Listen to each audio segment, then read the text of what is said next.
साथ एक विषय पे विचार करना चाहता हूं। हमारे प्रधानमंत्री नरेंद्र मोदी जी ने एक नोटबंदी का कानून बनाया।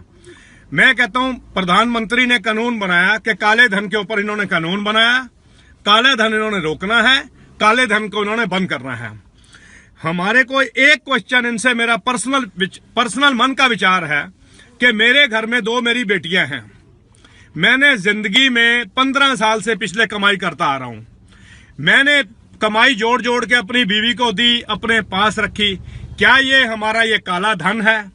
कल मेरी बच्चियों की जब शादी आएगी, जब मेरे बेटे की शादी आएगी, क्या प्रधानमंत्री से मैं ये पूछना चाहता हूं, ये शादी हमारे पड़ोसी करेंगे या आप करेंगे या अरुण जेटली जी करेंगे जिनके ऊपर आप कानून बना रहे हो? क्या हमारे को कोई अधिकार नहीं है पैसे के 10, 20, 30 लाख रखने का? क्या ये काला धन है? काला धन जिन्होंने आपका पकड़ना था, स्विस बैंक पे ऊपर आप विचार कर रहे थे। हमारी सरकार आएगी तो हम जवाब देंगे। स्विस बैंक को सबसे पहले लाएंगे। उसके बाद आपने कौन सा स्विस बैंक का कर्मचारी पकड़ा, कौन सा मालिक पकड़ा, किसका काला धन पकड़ा? आपने देश की वो जनता पकड़ी प्रधानमंत्री जी, जो लाइनों में लग के गरीब आदमी आज मेरे जैसा, मेरे से भी छोटा, मेरे से भी ऊपर वो पिस रहे हैं, जिनकी बेटियां घर में हैं। माँ कह रही है मम्मी क्या सब्जी लाऊं? माँ कह रही है बेटा अभी 4000 एटीएम से लाऊंगी, 2000 लाऊंगी, घर का देश का चलाऊंगी। मैं प्रधानमंत्री जी से, माननीय प्रधानमंत्री, निवेदन ये करता हूं कि आप हमारे को इस बात का जवाब दें। ये देश की जनता ने आपको इसलिए चुना था कि आके आप हमारे गले काटिए, हमारी बहन बेटियों की शादी रोकिए, हमारे बच्चों की शिक्षा रोकिए। आपने स्कूल की शिक्षा के ऊपर कोई कम किए फीस? आपने स्कूल की शिक्षा को कम किया? आपने स्कूल की, मेरे बच्चे की फीस है 14,000 महीने की, मेरे भतीजे की, आपने कम करी। मेरी औकात नहीं है 7,000 देने की भी, लेकिन आपने स्कूल के साथ, लॉ के साथ मिले हुए हो, अमीरों के साथ मिले हुए हो, आप गरीबों के गले काट रहे हो। गरीबों के गले काटने का आपको कोई अधिकार नहीं है। देश की जनता को कम से कम समझिए। जिस 125 करोड़ जनता ने आपको चुना, माननीय प्रधानमंत्री जी, मुद्दा बना के लाए। नरेंद्र मोदी जी आएंगे, हमारा स्वार्थ बनाएंगे। इन्होंने तो हमारे को वहां मारा जहां हमको पीने को पानी भी नहीं मिला। कम से कम आप थोड़ा ये देखिए, एक औरत, आदमी कमाता है, औरत जोड़ती है कि चलो बच्ची की शादी आएगी, मेरे काम पैसे आएंगे। आज उस औरत की 6, 10 लाख, 15 लाख कमाई आपने काले धन में लगा दी। आपने उसको काला धन घोषित कर दिया। आप मुझे जवाब दें। मैं आपसे डिबेट करना चाहता हूं माननीय प्रधानमंत्री जी, टेबल पे डिबेट करना चाहता हूं अरुण जेटली से कि ये हमारा काला धन है। ये हमारा काला धन है 30 लाख, 20 लाख, जिनने हमने बच्चे ब्याने हैं, हमने बच्चों की पढ़ाई करानी है। मैंने अपने बच्चे को सीए करानी है, इंजीनियरिंग करानी है, किसी ने अपने बच्चे को पढ़ाई करानी है, किसी ने इलाज कराना है। हमारे बच्चे, किसी का बीमार आदमी अस्पताल में पिस रहा है, पर आप प्रधानमंत्री जी हिले नहीं। आपने यही कहा, बहनों और भाइयों, हम तो देखेंगे गरीबों को कड़वी चाय, अमीरों को हमने कड़वी चाय पिला दी। ये जवाब नहीं है। ये देश का प्रधानमंत्री ऐसा जवाब नहीं देता है। ये यहीं मैं खत्म करता हूं, पर ये मेरे देश में संदेश जाएगा कि जो मेरी बहन बेटियां पिसी हैं, जो मेरे भाई गरीब लाइनों में लगे हैं, उनको एक बार डिसीजन लेना होगा इस माननीय नरेंद्र मोदी प्रधानमंत्री से, जिनको हमने चुना था। इन्होंने हमारे गले काट के, हमारी बहनों बेटियों के गले काट के हमें रोड पे लाया। आज हम इनको जवाब देंगे। उत्तर प्रदेश का चुनाव सामने है। मेरी जो बहन बेटियां जो मेरे साथ हैं, वो एक बार मेरी आवाज को बुलंदी पे उतारें, मेरी बुलंदी करें। यूपी में वाराणसी में बोलूंगा जैसे माननीय प्रधानमंत्री जी बोलती हैं, मैं भी बोलूंगा।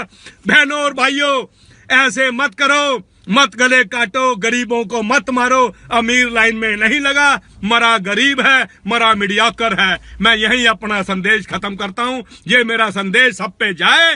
थोड़ा मेरी बात का जवाब देना। अगर मैं गलत हूं तो मुझे सजा भी दी जाए।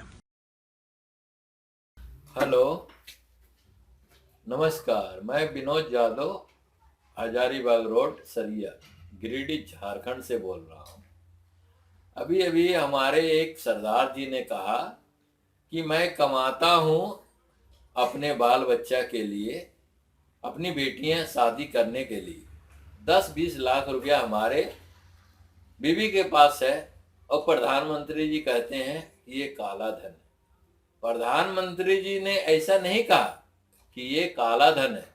काला धन वो है जो टैक्स नहीं भरता है, वो काला धन हुआ। आपने 10-20 लाख रुपया रखे घर में, उसका टैक्स भरिए, बच्चे को पढ़ाते हैं, उसके लिए जरूरी समझते हैं कि हमको 14,000-15,000 रुपया महीना स्कूल में देना है। उसी तरह से जरूरी समझिए कि हमको भी सरकार के प्रति कुछ अपना देना है, दायित्व बनता है। अगर हम टैक्स नहीं भरेंगे तो हमारे माननीय प्रधानमंत्री जी आखिर विकास कैसे करेंगे? ये मैं जानना चाहता हूँ वो सरदार जी से कि 10-20 लाख रुपया रखते हैं। प्रधानमंत्री जी ने कहा था कि अपनी बेटियां के शादी के लिए दहेज आप इतना पैसा दो, बोला था क्या? नहीं ना। तो फिर क्यों प्रधानमंत्री जी के प्रति आप ऐसा बात बोलते हैं? इसका मतलब हुआ कि आपके पास काला धन है। आप सरकारी स्कूल में भी पढ़ा सकते हैं, कोई जरूरी नहीं कि मैं 14,000-13,000 रुपया महीना प्राइवेट स्कूल में भरूं। ऐसा बोला है प्रधानमंत्री जी कि प्राइवेट स्कूल में पढ़ाइए, सरकारी स्कूल में पढ़ाई नहीं। पढ़ने वाले बच्चे कहीं भी बैठ के पढ़ सकते हैं, चाहे आप घर में बैठ के पढ़ाइए चाहे स्कूल भेजिए, वो होनहार होना चाहिए। ये नहीं होना चाहिए कि ये स्कूल में भेजेंगे तो हमारा बेटा अंबानी बन जाएगा। बनना नहीं बनना ये आपका बेटा पर निर्भर है, प्लस आप पर निर्भर करता है कि आप बेटा के प्रति कितना दायित्व रखते हैं। दहेज क्यों देते हैं? आपने आपको बोला था क्या कि दहेज दीजिए? दहेज दे रहे हैं आप स्वार्थ देकर। जितना आप दहेज देते हैं, एक गरीब बच्चा को अपनी बेटी से शादी करवा दीजिए, जो दहेज देते हैं उसको दे दीजिए, वो लड़का खड़ा हो जाएगा। एक गरीब का लड़का बढ़िया विकास करेगा, बढ़िया जो है धंधा पानी करेगा। जितना आप दहेज में दे रहे हैं अमीरों को तो आप अमीर और बना रहे हैं। कभी आपने सोचा कि गरीब के प्रति कुछ सोचें? सिर्फ प्रधानमंत्री के प्रति आप इल्जाम लगा दीजिए, ऐसा कहा वैसा कहा। मेरे भारतवासियों, मैं कहता हूं कि प्रधानमंत्री जी बहुत अच्छे काम किए और उसके लिए ये पूरे हिंदुस्तान के नागरिक को चाहिए कि उनका साथ देना चाहिए, ना कि उस बहकावे में जाए जो अभी सरदार जी जस्ट बोले थे। धन्यवाद। जय हिंद, जय भारत, जय माता।